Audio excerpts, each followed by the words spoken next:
Here I am with an update. So I saw the new doctor. She was pretty nice. I don't have anything negative to say. It was a pretty quick visit, 15, 20 minutes. Um, when you see someone new, it's basically she asks what's going on and you have to give the cliff notes. So that's what I did. And the cliff notes are not short. It's been a couple years now. You cannot make a long story short with this. So I don't know. I think the meeting was only 15, 20 minutes and she prescribed me 100 milligrams of progesterone every night. I've been taking that for 5 days now, and I can't say that I've seen a huge difference, but I can say that I had a really bad, past week and a half, 2 weeks, prior cycle and cycle. And I feel like I'm coming down from that now, which I'm feeling better. And I think stabilizing is the word I want to use. So yeah, that's where I am. Um, I had a lot of symptoms this time, whereas the past 2 months haven't been that bad. So I don't know why some months are just way different than others. Anyway, um, what seems to be a common thread that really gets me is that there's no labs. And I fully understand that labs do not provide much information. So I don't disagree. I'm not fighting the medical system. I'm just stating that one would think they'd want to know where my ferritin level is at. I haven't had my ferritin level tested, I think, in like 2 or 3 years. I get estrogen and all those things fluctuate on a daily basis based on your cycle, based on medication, based on, I get it. I'm not saying that. But if you do any research and you follow any of the top doctors in this space, and I'm going to use that space pretty broad and say perimenopause, menopause, autoimmune disease.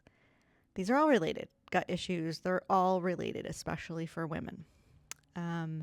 So Sarah Godfrey, who's now divorced and goes by Sarah Zal, Szal, is someone I've been following for a very long time. There's other top ones now that are just as fabulous.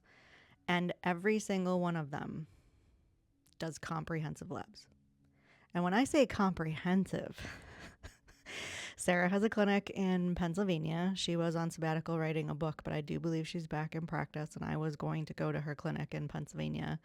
I think it's like $2,500. But obviously, I tried to not spend that much money and find someone local, which is why I found Dr. Doyle. But a few months ago, I also found the testosterone person locally, which is Daniel Bucklaw, who I had been in contact with prior, but I was waiting on starting HRT. And then I saw Dr. Doyle in the meantime. So I connected with him yesterday. And he's doing a comprehensive. And the reason I say it like that is because Sarah Godfrey Sazal posts what she gets. And it's a 5 bucket, I think it's called. And so I listed them out to him and he 100% agreed. So I'm actually getting those. In addition to that, I've been following Dr. Mark Hyman for years, and he also believes in lab testing. So I signed up for Function Health. I was on the fence about it for a long time. It's $360 or so for the year, and you get comprehensive testing twice a year. You can do add-ons as well, and it tests like so many biomarkers. Anyway, I signed up. I'm in the portal. I put some of my stuff from my chart in there, and the closest place that you can get testing is like 45 minutes away. So I planned it for April, and then 10 days after I get the first one, I have to go back again. So it's going to be 2 45-minute drives just to get testing because you have to go to a Quest Labs, and the closest one is like Aldine, New York or something like that. So that's the latest update. I just haven't been feeling fantastic the last 2 weeks. But like I said, I feel like I'm stabilizing a little bit and started the progesterone. So we'll see what happens. and I have to do 8 to 10 hours of fasting to do the comprehensive panel that Dr. Bucklaw put in. So I will be doing that in the next couple of days, and then I'll let you know the results of that because it's huge, and I'll post it. The 5 bucket from Sarah. Thanks.